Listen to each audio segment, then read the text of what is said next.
What's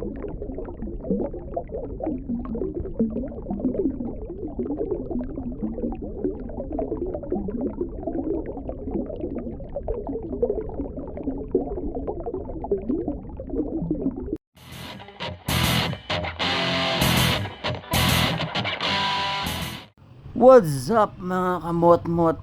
Nandito nga pala ako ngayon sa Boal, Cebu para itry ang kanilang underwater activity. So sisisid tayo dyan para makita kung totoo bang millions of sardines ang nandito.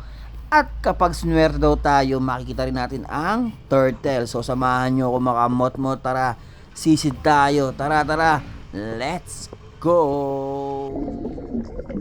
Pagsisid pa nga lang namin mga kamot-mot, grabe na agad sa pakiramdam. Napakasarap sa ice, sobrang daming isda at napakalinaw ng tubig. Kitang-kita mo yung ilalim ng dagat, yung mga corals.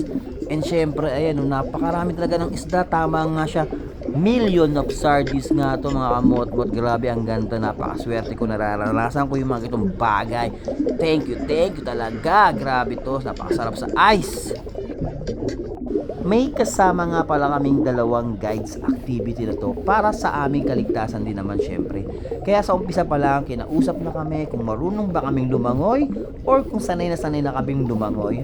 Doon pa lang malalaman nila kung paano nila kami sasamahan at kung paano kami i-assist para ma-experience talaga kung gaano kaganda ang activity na to. So tatanong nila kung gusto mo bang tanggalin yung life jacket or kung kaya mo ng walang life jacket.